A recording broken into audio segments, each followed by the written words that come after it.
जय हिंद, राधे राधे, नमस्ते आप सभी को। देखिए, हम लोग आज एक टॉपिक पर चर्चा करेंगे, समझेंगे उसको।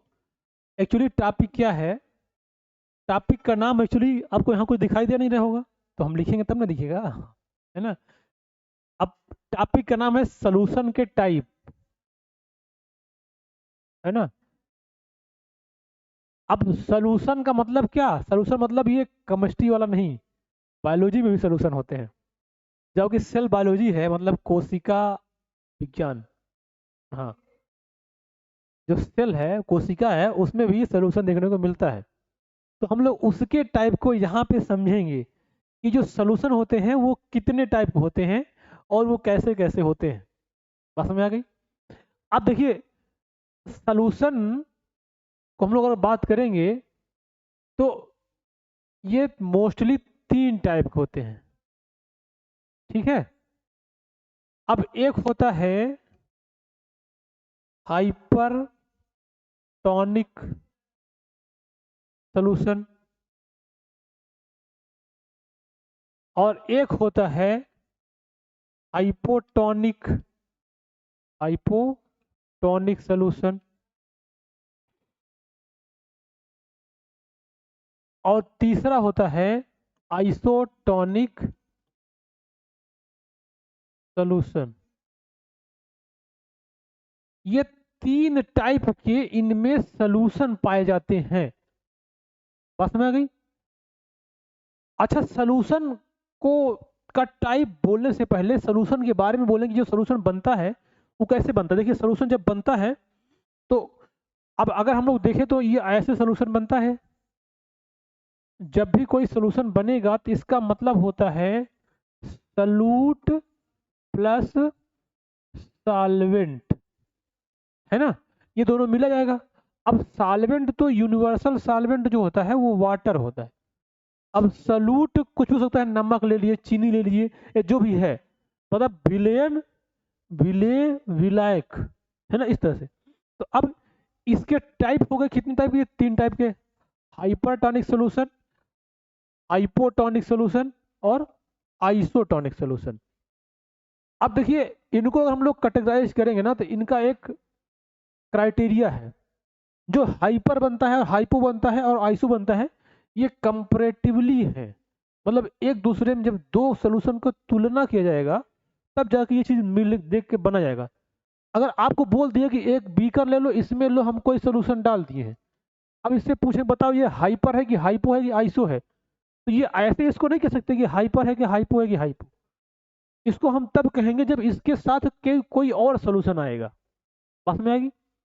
अब देखिए, इसके साथ जब कोई और सॉल्यूशन आएगा तो कैसे आएगा? हम लोग अब पहले हाइपर वालों को समझते हैं। ये हाइपरटॉनिक सॉल्यूशन क्या है? तो पहला हम समझेंगे हाइपरटॉनिक सॉल्यूशन। हाइपरटॉनिक सॉल्यूशन ये क्या होता है? अब इसको समझिए, थोड़ा ध्यान समझिएगा। मान लीजिए हम एक बीकर ले लिए, एक इतना बड़ा से बीकर ले लिए, और इसके अंदर, क्योंकि हम लोग बायोलॉजी वाला पढ़ रहे हैं, सॉल्यूशन ध्यान है ना। अब हम लोग इसके अंदर बीकर ले लिए, इसके अंदर कुछ सॉल्यूशन डाले हैं, ये कोई सॉल्यूशन भरा हुआ है, और इसी के बीच में एक सेल भी डाल दिए हैं। देखिए, एक ये सेल डाले हैं, है ना, और उसमें इसके आसपास ये पूरा सॉल्यूशन भरा हुआ है। इसमें इस सॉल्यूशन में इसको रखे हैं। अब इस सेल के अंदर अगर ये सेल है तो इसके अंदर कुछ भरा होगा जिसको बोला जाएगा ये, देखिए इसके अंदर जो भरा होगा साइटोप्लाज्म। समझ में आई?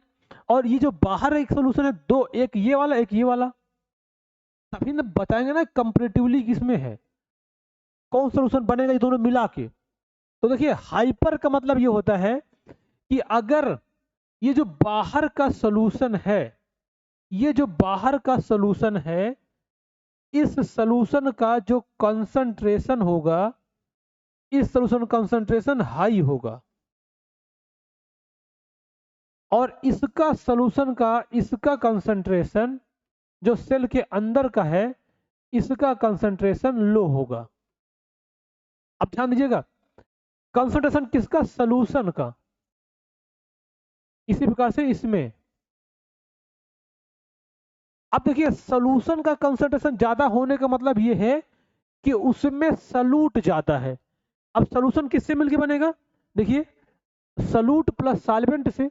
तो अगर सोल्यूशन का कंसंट्रेशन ज्यादा है, इसमें सलूट ज्यादा है, जैसे कर लेंगे हम घोल ले लें चीनी का और पानी का। तो अगर चीनी ज्यादा कर दें एक सोल्यूशन में और एक में चीनी कम कर दें, मतलब फीका शरबत और थोड़ा सा गाढ़ा शरबत, तो जो फीका होगा उसमें पानी ज्यादा है और जो गाढ़ा है उसमें चीनी ज्यादा है। तो जिसमें सलूट ज्यादा होगा वो क्या होगा, वो कंसंट्रेशन उसका ज्यादा माना जाएगा।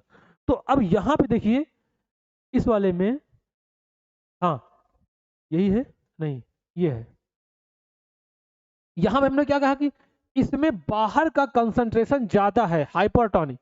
जो बाहर सोल्यूशन भरा हुआ है इसमें इसका कंसंट्रेशन ज्यादा है। तो अब अगर इसमें कंसंट्रेशन ज्यादा होगा तो इसका मतलब इसमें हम कह सकते हैं सलूट ज्यादा होगा, इसका मतलब इसमें सॉल्वेंट कम होगा। क्या होगा? सॉल्वेंट कम होगा। तो अगर बाहर का कंसंट्रेशन ज्यादा है तो सलूट ज्यादा होगा, सॉल्वेंट कम होगा, अर्थात पानी बाहर कम होगा। और अंदर, अगर अंदर की बात करें जो इस सेल के अंदर है, तो इसका कंसंट्रेशन सॉल्यूशन का कम है, इसका मतलब इसमें सलूट कम होगा और इसमें सॉल्वेंट ज्यादा होगा, मतलब पानी ज्यादा है। अगर पानी ज्यादा है तो फिर ऐसे कंडीशन को बोलेंगे, ऐसे सॉल्यूशन को बोलेंगे हाइपरटोनिक सॉल्यूशन। मतलब कहिए कि अगर एक दो सेल मिलाई गई, दो सॉल्यूशन मिलाए गए, एक ये वाला सॉल्यूशन एक बाहर वाला सॉल्यूशन, अगर बाहर का कंसंट्रेशन ज्यादा है अंदर का कंसंट्रेशन कम है तो उसको बोला जाएगा हाइपरटोनिक सॉल्यूशन। अब देखिए अगर इस सॉल्यूशन में कोई सेल को रखेंगे तो होगा क्या? अगर इस सेल में किसी को कोई सॉरी इस सॉल्यूशन में किसी सेल को रखेंगे तो इसमें सलूट का कंसंट्रेशन बाहर ज्यादा है, अर्थात बाहर पानी कम है और अंदर यहाँ पे पानी ज्यादा है, तो हमेशा पानी अधिक से कम की ओर जाता है। मतलब जिधर पानी ज्यादा है उधर पानी कम की ओर चला जाएगा, तो इसका वाटर निकल के इसमें आ जाएगा, तो ये सेल क्या हो जाएगी, श्रिंक कर जाएगी। बस में आई। अब इस बात में कंफ्यूज मत होइएगा, बाहर का सोल्यूशन का कंसंट्रेशन ज्यादा है मतलब उसमें पानी कम है, मतलब सॉल्वेंट कम है, और यहाँ पे क्या है, सोल्यूशन कंसंट्रेशन कम है अर्थात इसमें पानी ज्यादा है, तो ज्यादा पानी से कम पानी की ओर। तो ऐसे हम कह सकते हैं कि लो कंसंट्रेशन ऑफ सोल्यूशन से हायर कंसंट्रेशन सोल्यूशन कह सकते हैं। लेकिन आपको ये नहीं कहना है, आपको ये कहना है कि हायर वाटर से लोअर वाटर की ओर, मतलब सॉल्वेंट से higher concentration of solvent to lower concentration of solvent उसका मूवमेंट होगा। तो इससे क्या होगा, पानी चला जाएगा बाहर, तो ये सेल क्या हो जाएगी, पिचक जाएगी। मतलब अगर किसी सेल से पानी को बाहर निकाल लिया जाए तो उस सेल को पिचक जाएगी। तो ऐसे सोल्यूशन बोलेंगे हाइपरटोनिक सोल्यूशन। अब इसका कुछ एग्जांपल हम बताते हैं। अगर अंगूर के, एक अंगूर ले लीजिए ग्रेप्स, उसको नमक के घोल में आप डाल दीजिए तो उसमें क्या होगा, वो अंगूर श्रिंक कर जाएगा, मतलब पिचक जाएगा, सिकुड़ जाएगा, क्योंकि उसके अंदर का पानी सेल से बाहर निकल जाएगा। क्योंकि जो अंदर का कंसंट्रेशन है वो बाहर के कंसंट्रेशन से कम है, अर्थात अंदर पानी ज्यादा है तो अधिक पानी से कम पानी की ओर मूव कर जाएगा। तो इससे क्या होगा, सेल श्रिंक, ऐसे बोलते हैं हाइपरटोनिक सोल्यूशन। अब एक और एग्जांपल आपका, आप कपड़े पूरे धुलते हैं, काफी देर तक धुलेंगे, आपके स्किन में ऐसे सिकुड़ सिकुड़ जाएगी। इसका मतलब ये होता है जो साबुन का घोल है उसमें कंसंट्रेशन थोड़ा सा कम हो गया और ज्यादा हो गया, मतलब पानी उसमें कम हो गया, हमारे सेल के अंदर पानी ज्यादा है तो हमारे अंदर का सेल का पानी बाहर निकल जाता है, तो हमारी जो मसल्स है वो सिकुड़ जाती हैं। इसी प्रकार से आप समुद्र में नहाइए कुछ देर तक, फिर बाहर निकलिए, पूरा शरीर में आपका जो है पूरा थोड़ा सा प्लाज्मोलाइज्ड हो जाएगा, मतलब सेल का पानी बाहर निकल जाएगा, तो उसको बोलते हैं हाइपरटोनिक सोल्यूशन। अब ध्यान रखिएगा सोल्यूशन कब होगा, जब दो चीजों को कंपेरिजन किया जाएगा तो ही माना जाएगा। अब दूसरा देखिए, दूसरा हम लोग कह सकते हैं हाइपोटोनिक सोल्यूशन। अब ये क्या होता है, अब ये उसी का उल्टा है, हाइपोटोनिक सोल्यूशन। अब इसमें क्या होगा, जैसे मान लीजिए एक बीकर लीजिए, इसमें भी वही चीज डालिए, ये बाहर का सेल, ये बाहर का ये कुछ है, और इसके अंदर एक सेल भी डली है, ये सेल डाल दिए। अब इसके अंदर भी क्या सोल्यूशन है? तो हाइपो का मतलब ये होता है कि अगर बाहर का कंसंट्रेशन कम है और अंदर का कंसंट्रेशन ज्यादा है, मतलब जो ये सेल है, यहाँ पे सोल्यूशन कंसंट्रेशन अधिक है। जब यहाँ पे कंसंट्रेशन अधिक होगा तो इसका मतलब इसमें जो वाटर होगा वो कम होगा, और इसका कंसंट्रेशन जो बाहर है, इसका कंसंट्रेशन कम है, तो इसका मतलब इसमें जो वाटर होगा वो ज्यादा होगा। जो वाटर ज्यादा होगा तो देखिए इसका पानी इसके अंदर घुसेगा, तो सेल क्या हो जाएगी? फूल जाएगी। तो जो ऐसा सिस्टम बना है उसको बोलते हैं हाइपोटोनिक सॉल्यूशन। अब इसका एग्जांपल देखिए, आप लोग चना भिगाते होंगे, है ना, मूंग चना मटर जो भी होते हैं ड्राई फ्रूट्स काजू बादाम, इसको फुलाएं भिगाएंगे तो उसमें पानी अंदर घुस जाता है, इसका मतलब पानी बाहर ज्यादा है और पानी अंदर कम है। तो ये जो कॉम्बिनेशन बना, ये जो प्रोसेस बना, इसको बोला गया हाइपोटोनिक सोल्यूशन। कहने का मतलब ये है कि अगर पानी जिधर ज्यादा रहेगा उधर से कम की ओर जाएगा, अधिक वाटर से कम वाटर की ओर। अब इस पे आप लगा लीजिए, अगर जाने की प्रोसेस हो गई, लेकिन अगर कंसंट्रेशन की बात करें तो सोल्यूशन की बात करते हैं। ध्यान रखिए, सोल्यूशन कंसंट्रेशन जहां ज्यादा होगा पानी वहां कम होगा, क्योंकि सोल्यूशन कैसे बनता है? सॉल्यूट और सॉल्वेंट से। तो सॉल्यूट ज्यादा तो सोल्यूशन का कंसंट्रेशन कम हो जाएगा, अरे सॉरी, सॉल्यूट या सोल्यूशन कंसंट्रेशन बढ़ जाएगा, मतलब वाटर कम हो जाएगा, बस ये है। तो इसको बोलते हैं हाइपरटोनिक सोल्यूशन। अब ये लास्ट वाला एक आएगा आपका, जो कि hypo isotonic solution. Isotonic solution. अब इसका मतलब क्या है? इसका मतलब क्या है, मान लीजिए अब ये सेल रख दिए इसके अंदर, ये सेल है, ये वाली सेल है, और इसके अंदर ये भर दिए बाहर, ये बाहर भरा है और ये इसके अंदर भरा है।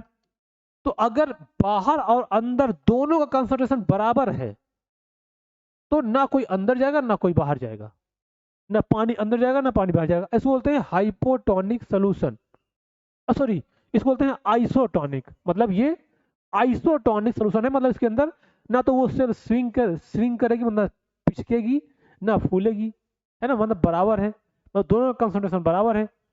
तो ये जो कंसंट्रेशन बराबर है इसको बोलते हैं आइसोटोनिक सोल्यूशन, मतलब ऐसा कॉम्बिनेशन कहलाएगा आपका आइसोटोनिक सोल्यूशन। आप शायद समझ गए होंगे तीनों का मतलब, है ना। अब इसमें, अब जो हाइपर में पानी बाहर निकलता है और हाइपर जो अंदर घुसता है, इसका मतलब यही है कि बराबर करते हैं। जब तक बराबर नहीं हो जाएगा दोनों कंसंट्रेशन, तब तक वो अंदर बाहर होता रहेगा। तो जिधर ज्यादा है उधर से कम की ओर जाएगा, है ना। अब चाहे इधर ज्यादा हो, अगर कम ज्यादा कम होगा तो वही हाइपर हाइपो बनेगा, जो हमने बता दिया, है ना। तो ये तीनों कॉन्सेप्ट है जो कि आपके एग्जाम के पॉइंट ऑफ व्यू में से इंपॉर्टेंट है। कभी कोई पूछ लेगा कि सेल में इधर से इधर है तो किधर से किधर मूवमेंट होगा, ठीक है। तो हम लोग अब किसी नेक्स्ट वीडियो में इसका क्वेश्चन कुछ चर्चा करेंगे कि जो ये मूवमेंट होता है ना, कि सेल को जोड़ दो तो किधर से किधर मूवमेंट होगा, उस पर कोई डिस्कस करेंगे। तो आप समझ गए होंगे हाइपरटोनिक, हाइपोटोनिक और आइसोटोनिक सोल्यूशन।